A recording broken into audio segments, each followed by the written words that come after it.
నాన్న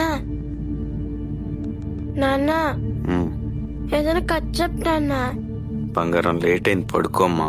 ప్లీజ్ నాన్న, ఒక్క కదా నాన్న. కార్టూన్ ఛానల్ చూసుకోమ్మా. ఇప్పుడు టీవీ ఏంటి? ఆ కథ ఏదో చెప్పు, పడుకోబెట్టి.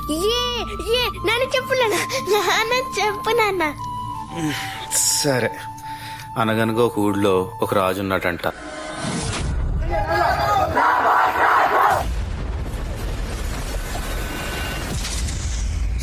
చూసావా వచ్చిందో తెలుసా? కొండలకి సముద్రానికి మధ్య ఉన్న అడవి. ఆ బందిపోట్లలో 3 తెగలుండేవి. ఈ 3 తెగలు కొన్ని వందల సంవత్సరాలు వాళ్ళకి ఎదురు లేకుండా ఎదిగారు. బయట వాళ్ళు రాకుండా చుట్టూ పెద్ద పెద్ద గోడలు కట్టుకుని అతిపెద్ద ఆర్మీని తెచ్చుకొని తిరుగులేని శక్తిగా మలిచాడు. వాడి పేరు ఏ పేరు పెట్టాడు? అర్జునుడు లాంటి రూపం, భీముడు లాంటి బలం, అమరుడు లాంటి పౌరుషం, రాముడు లాంటి గుణం, కృష్ణుడు లాంటి సంభావనలు. ఆ పిల్లవాడికి పేరు పెట్టాడు.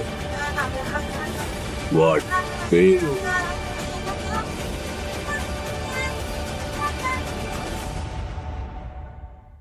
ఈశ్వర్కి ముందు ఒక్క ఫ్యాన్ ఉంటే చాలు అని స్టార్ట్ అయింది. అప్పట్లో ఒక మామూలు హీరో. ఇంటికి వెళ్ళి చూసావా ఆయన కొడుకోడు హీరో లాగా ఉన్నాడని అనుకున్నావంటే తర్వాత చూస్తే నిజంగా కృష్ణవాస గారు. ఇప్పుడు చూడండి అడవి రాముడు దెబ్బ. ఈ సంక్రాంతికి ఏంటి ప్లాన్ చేస్తున్నాం? మీరు పక్కన చిరంజీవి గారు పక్కన సినిమా వచ్చినప్పుడు వీళ్ళిద్దరి మధ్య నిరంతరం యుద్ధం జరిగేది. ఆ యుద్ధంలో 3వ వాడి అడుగు పడింది. ఇన్నేంట్రా చంపేది బచ్చగాడివి.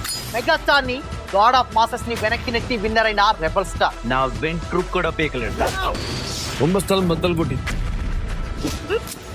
వాడి చెప్పుల సైజు చిన్నదైనా వాడు అడుగు పెట్టాక ఆ దారి పెద్దదైంది.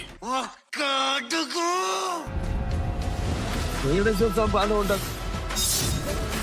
తల దించుకోవాల్సింది తప్పు చేసినప్పుడు. తప్పుడు నా కొడుకులు కావు. ఇంకేం పీకుతావురా? చూసిచాను ఛత్రపతి ఛత్రపతి అని శివాజీని పొగిడారు. ఛత్రపతి 1.5 మర్డర్ చేసి కుర్చీ ఎక్కేశావు. అక్కడ కూర్చోవాలంటే ఒంటి మీద కోటు కాదు, ఒంటి నిండా కుట్ర, కుళ్ళు, కుతంత్రాలు ఉండాలి. వీటిల్లో ఏ ఒక్కటి నీళ్ళు లేదు. ఇలా వస్తాను ఎక్స్పెక్ట్ చేయలేదు కదా. ఎలా వెళ్తాను కూడా ఎక్స్పెక్ట్ చేయదు. ఆ సైదులు గడికి చెప్పు, నా నెత్తురికి ఉడికెక్కువ, నా కత్తికి పదునెక్కువ. గుద్దుకే సచ్చుడేంద్రా. మంచిగా ఉంటే మంచి, తేడాలు వస్తే తలకాయ లేచిపోతా. ఎవరు? పౌరుషానికి ప్రాణం పెట్టే వంశంలో పుట్టినోడు. ఎవరాతను? ఇంత జనాన్ని వెనకేసుకుని వెళ్తున్నాడు. ఇది అంత పెద్ద పుడింగా. మెల్లగా మాట్లాడే బాబు. గాయన ఈ తెలంగాణ ఏరియా మొత్తానికే కింగు.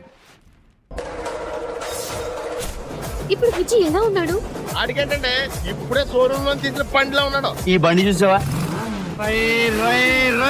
హార్స్ పవర్ ఎక్కువ. నీ క్యారెక్టర్ నాకు నచ్చిందిరా. మామూలు ఇట్టున్నాడు ఏంది? అడేమన్నాడు రాడు? అక్కడ కూర్చోవాలంటే ఒంటి మీద కోటు కాదు, ఒంటి నిండా కుట్ర, కుళ్ళు, కుతంత్రాలు ఉండాలి. వీటిల్లో ఏ ఒక్కటి నీళ్ళు లేదు. ఏ సమీరా లే, చూడు నా కొడుకుని ఎలా కొడతాను. 6 feet హైట్, 6 pack. ఈ బిజినెస్ లో ఎంత మంది ప్రాణాలు తీసావో తెలుసా? తప్పులేదు. చరిత్ర మనకు నేర్పింది ఒకటే, మనం బ్రతకాలంటే ఎవరినైనా ఎంతమందినైనా చంపొచ్చు. డబ్బు కోసం మనిషిని చంపడం చాలా తో. నీకు ఫ్యామిలీ ఉంది కదా, దాని వాల్యూ తెలుసు కదా అని. ఇప్పుడు ఆ మొన్న మనకు అవసరం. ఓసారి పిలిపించు, మాట్లాడతాం. సంగారెడ్డి జిల్లా జిన్నారం మండలం కాజీపల్లి అటవీ ప్రాంతాన్ని హీరో ప్రభాస్ దత్తత తీసుకున్నారు. మీరు వేసే ప్రతి అడుగు వెనక మున్నా ఉన్నాడని నమ్మండి. కేరళ వరద బాధితులకు యాక్టర్ ప్రభాస్ విరాళం ప్రకటించారు. కేరళ సీఎం రిలీఫ్ ఫండ్ కు 2 కోట్ల విరాళం ఇచ్చారు. కరోనాపై పోరాటానికి హీరో ప్రభాస్ 4 కోట్ల విరాళం అందజేశారు. పీఎం రిలీఫ్ ఫండ్ కు 3 కోట్లు, ఏపీ తెలంగాణకు 50 లక్షల చొప్పున విరాళం ఇచ్చారు ప్రభాస్. నీకు అండగా ఉంటాను, నేను మాటిచ్చాను. దానికోసం ప్రాణమైనా ఇస్తా. అయ్యయ్యో, ఏంటి నాయనా ఏం చేస్తున్నా? ఈ ఆదివాసీ పాదాల దగ్గర కూర్చోవడం నీ గౌరవానికి తగదు. నేనేమో తక్కువ జాతి దాన్ని, కానీ నువ్వేమో రాజయోధంలా ఉన్నావు. బహుశా రాకుమారుడివేమో. వద్దు బాబు వద్దు, నన్ను పాపిని చెయ్యొద్దు. మనం జన్మతో కాదు, చేసే కర్మతో చిన్న పెద్ద. ఒక క్యాన్సర్ పేషెంట్ కి ముద్దు పెట్టేది 1 గంట అలా కూర్చున్నాడు. ఆయన 2 గంటల్లో చచ్చిపోతానన్న వ్యక్తి 20 రోజులు బతికాడు. నేను ఇది ఓన్లీ ప్రభాస్ వస్తం వల్ల బతికాడు. 2010 ఫిబ్రవరిలో మహాశివరాత్రి ముందు రోజు నేను సిక్కాను. అదే రోజు దురదృష్టవశాత్తు ప్రభాస్ గారు నాన్నగారు కన్ను మూశారు, సూర్యనారాయణ రాజు గారు. నేను హాస్పిటల్లో అనే విషయం తెలిసి ప్రభాస్ గారు వాళ్ళ నాన్నగారు చనిపోయినా కూడా నేను హాస్పిటల్ తెలిసి నా కోసం పర్సనల్ అమౌంట్ పంపించారు. ఎవరైనా తన ఇంట్లో కష్టం ఉన్నప్పుడు ఎదుటివాడి గురించి ఆలోచించారు. పైగా తండ్రిని కోల్పోవడం అనేది మామూలు విషయం కాదు. ప్రజారక్షణే ప్రధాన రాజధర్మం. ఆయన 2 కోట్లు ఇస్తాను, ప్రోగ్రామ్ చేసేందుకు ఆ 2 కోట్లు ఇచ్చేస్తాను, మీకు ఎప్పుడు చెప్పండి అన్నాడు. వాళ్ళకి సాయం నువ్వు చేసి మా పేరెందుకు చెప్పావు? కుడి చేత్తో సహాయం చేస్తే ఎడం చేయికి తెలియకూడదంట. ఆ పద్ధతి ఫాలో అయిపోతున్నాడు అనమాట. ఉక్కు మొహం తెలియని నాలంటోడు సాయం చేస్తే జాలిపడి 2 నోట్ల కట్టలు దానం చేశారనుకుని తీసుకోరు సార్. నిత్యావసరాలకి కావాల్సినవన్నీ కూడా చేస్తూ బయటకి చెప్పనటువంటి ఒక వ్యక్తి ఎవరో తెలుసా?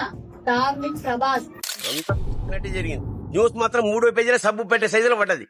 ఆఖరికి టీవీలో కింది గీతల్లో కూడా రాలే. నేను ప్రెస్ తో మాట్లాడాను.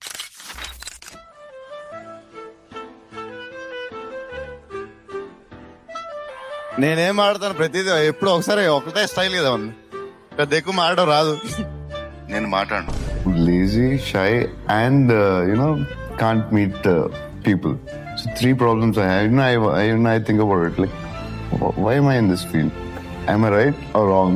ప్రమోషన్ అంటే భయపడిపోవడం, మైక్ అంటే ఇంకేదో చేసేయడం.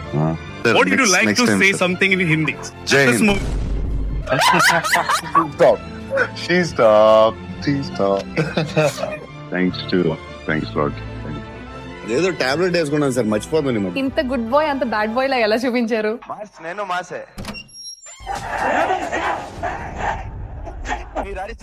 ఇంకా చెత్త కూడా వేస్తున్నా. ఈ రెబల్ పేరు రావటానికి ఆయన ఎంత కష్టపడారో, ఆ రెబల్ కాపాడటానికి దేవుడు కరెక్ట్ గా ఒకటి పంపించారు.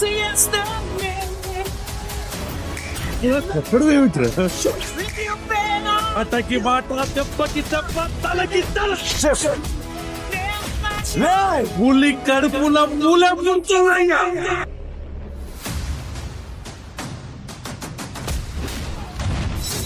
నుంచి ఒక లెక్క, ఇప్పటి నుంచి ఒక లెక్క. ఆడి కొడుకొచ్చాడని చెప్పు. 10 నిమిషాలు పాత మనిషినైతే ఇంట్లో ఒక్క మగాడు కూడా మిగలడు. ఈ టైంలో వైలెన్స్ అవసరం? నాది చూడడానికి యాక్షన్ బాడీలో ఉంటది. బేసికలీ నేను చాలా సాఫ్ట్. చిట్టీలు కూడా వదిలేడు. చిట్టే నా చిట్టే వచ్చేస్తాం చూడు. నేను ఒక అమ్మాయితో ఇంతసేపు మాట్లాడడం ఇదే ఫస్ట్ టైం. చీరలో నువ్వు చాలా బాగున్నావు. You looking awesome. అది నీకు మనసులో ఆల్రెడీ నా మీద లవ్ స్టార్ట్ అయిందిరా. నాకు చిట్టి తప్ప ఇంకెవ్వరు వద్దు బా. నేను ఫస్ట్ టైం చూసినప్పుడు పడిపోయాను. ఫస్ట్ ఈశ్వర్ చూసాను, అప్పుడు పడిపోయాను. వర్షంలో మళ్ళీ పడిపోయాను. పడిపోతున్నా మిర్చిలు అయితే మొత్తం పడిపోయాను. నీ స్పెషాలిటీ నీకు తెలియదు విక్కీ. నేను ఇష్టపడని వాళ్ళు ఎవ్వరూ ఉండరు. మరీ అంత స్టైల్ పనికి రాదమ్మా. ఈ చిన్న దేశపు యువరాణి కోసం ఈ తిప్పలేండి. నువ్వెవరో చెప్తే అక్కడికక్కడే కాళ్ళు కడిగి నెత్తిమీద పోసుకుంటారు. అది వదిలి ఏంటి పిత్తలాటకు?